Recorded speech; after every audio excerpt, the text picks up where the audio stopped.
C'est un honneur de vous accueillir encore une fois dans l'émission Kangoka. Mon nom est Chris de Komana. Aujourd'hui, nous sommes mardi. Vous allez écouter la première partie avec le serviteur de Dieu, Esdras Birangoza, et moi je vais continuer avec la deuxième partie.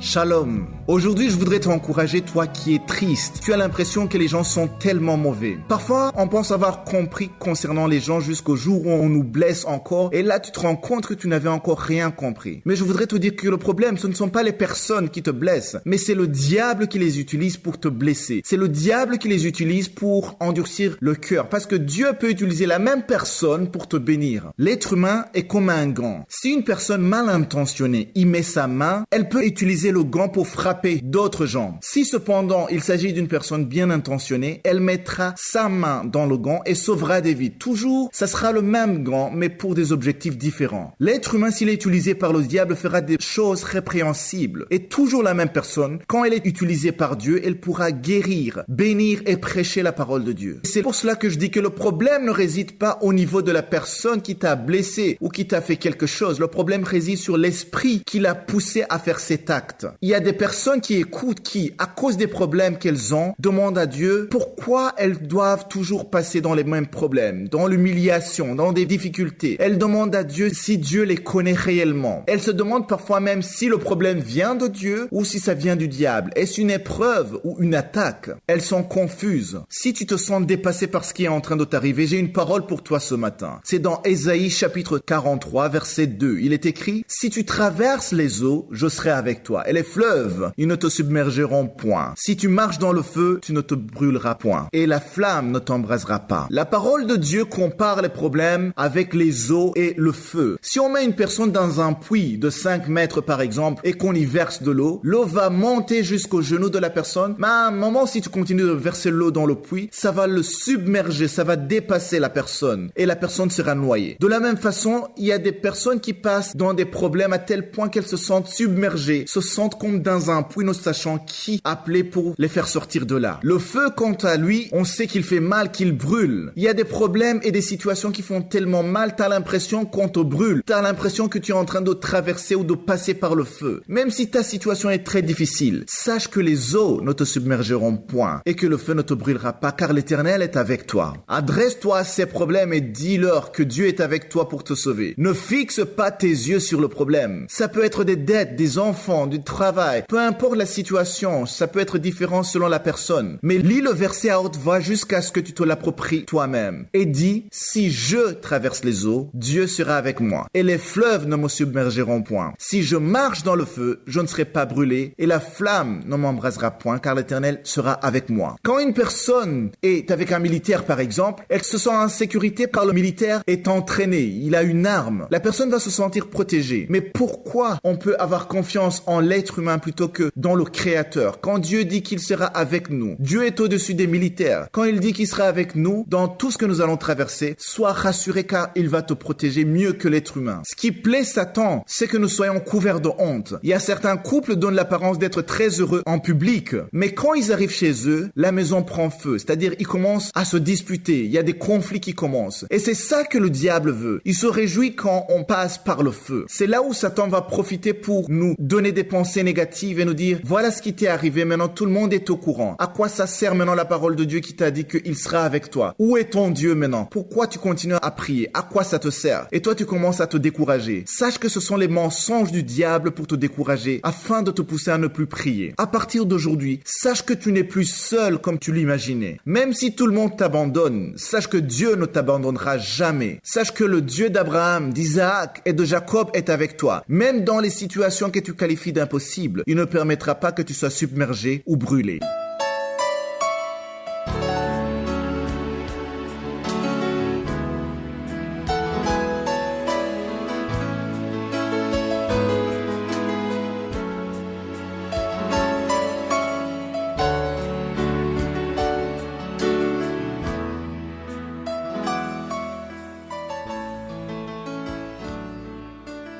Nous sommes maintenant dans le moment consacré à l'enseignement. Nous continuons avec l'enseignement. Qui est le Saint-Esprit? C'est dans le but de comprendre la véritable identité du Saint-Esprit. Beaucoup d'enfants de Dieu ignorent qui est réellement le Saint-Esprit. Je vous ai dit au début de cet enseignement que le Saint-Esprit m'a dit que l'Église ne lui accorde pas beaucoup d'importance. On parle de tout, mais on ne parle pas de lui. Le Saint-Esprit, c'est la base. C'est lui la fondation de l'Église. Vous savez que dans l'Ancienne Alliance, il y avait le temple de Dieu. Dans le temple de Dieu, il y avait 3 parties. Il y avait la première partie où arrivait tout le monde, mais il y avait aussi la deuxième partie où seuls les sacrificateurs entraient et la troisième partie où seul le souverain sacrificateur pouvait entrer. Dans la deuxième partie, c'est-à-dire le lieu saint, si tu entrais, la première chose que tu voyais, c'était le chandelier. Et c'est le chandelier qui donnait la lumière dans le temple de Dieu. Le chandelier était l'image du Saint-Esprit aujourd'hui. C'est ce qui est très important. S'il n'y avait pas de chandelier, les sacrificateurs ne pouvaient rien voir, ne pouvaient rien faire dans le temple de Dieu parce que c'est le chandelier qui donnait la lumière. Et aujourd'hui, la lumière, c'est le Saint-Esprit. C'est ça le chandelier aujourd'hui dans le Nouveau Testament. Donc, si tu es un enfant de Dieu, tu n'as pas de chandelier, tu n'as pas le Saint-Esprit, tu ne sais pas où tu vas. Tu ne vois rien, tu ne peux rien voir sans le Saint-Esprit. C'est le Saint-Esprit qui nous guide dans tout ce que nous faisons. Personne ne peut accepter Jésus comme son Seigneur et son Sauveur si ce n'est le Saint-Esprit qui le guide vers Jésus. Tu ne peux pas être converti sans l'intervention du Saint-Esprit. Aujourd'hui, nous sommes dans la Nouvelle Alliance. Ce qui fait que ce qui se passe aujourd'hui, c'est différent de l'Ancien Testament. Les prophètes que nous connaissons dans l'Ancien Testament, il y avait le Saint-Esprit qui venait, qui lui donnait les prophéties, et le Saint-Esprit ne pouvait pas résider dans le prophète dans l'Ancien Testament. Mais dans le Nouveau Testament, c'est complètement différent. Parce qu'aujourd'hui, on n'attend pas seulement que le Saint-Esprit vienne pour la prophétie, mais le Saint-Esprit vient et réside dans ton corps. C'est encore mieux dans le Nouveau Testament, parce que le Saint-Esprit ne vient pas juste pour un temps court, mais il vient et il reste dans ton corps. Et ça a commencé le jour de la Pentecôte. Quand ils ont été remplis du Saint-Esprit pour la première fois, c'est là où le Saint-Esprit est venu dans le corps. Le Saint-Esprit ne peut pas demeurer en toi si tu vis une vie pécheresse, si tu vis dans la fornication, dans le péché, dans le mensonge, dans la sorcellerie, dans la masturbation, dans la pornographie. Le Saint-Esprit ne peut pas demeurer en toi. Si tu veux que le Saint-Esprit demeure en toi, tu dois mener une vie de sanctification. C'est ça la condition. La sanctification et la vie du Saint-Esprit doivent marcher ensemble. Parce que si tu ne marches pas dans la sanctification, si tu fais ce que la chair te demande, ça dit que tu vas provoquer le Saint-Esprit, tu vas attrister le Saint-Esprit. C'est pour cela que dans Éphésiens 4, verset 30, qu'est-ce qui est écrit? Lisez dans vos Bibles. Éphésiens 4, verset 30, il est dit, n'attristez pas le Saint-Esprit par lequel vous avez été scellés pour le jour de la rédemption. Donc si on dit n'attristez pas le Saint-Esprit, ça veut dire qu'il peut être triste. Il est triste quand tu n'obéis pas, quand tu ne fais pas ce qu'il te demande de faire. Aujourd'hui, je veux qu'on parle sur la direction du Saint-Esprit. Comment est-ce qu'on peut être dirigé par le Saint-Esprit? C'est très important qu'un enfant de Dieu soit guidé ou dirigé par le Saint-Esprit. Dans Romains 8, verset 14, il est dit, tous ceux qui sont conduits par l'Esprit de Dieu sont fils de Dieu. Lisez dans vos Bibles, je ne sais pas la version que tu lis, je suis en train de lire la version de Louis II.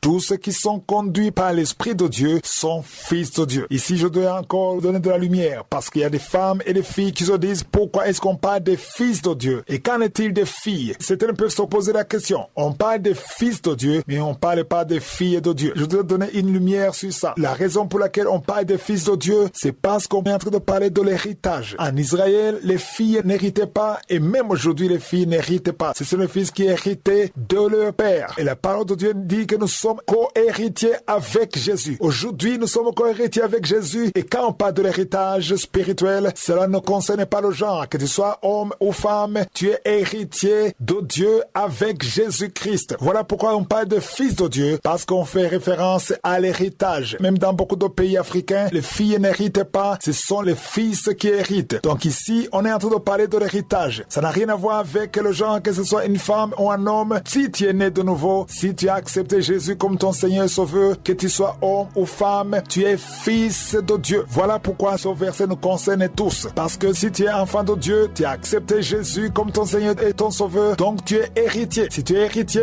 tu es fils de Dieu, peu importe que tu sois une femme ou un homme. Demain, je vous montrerai l'importance d'être conduit par le Saint-Esprit. Que Jésus vous bénisse. Passez une excellente journée.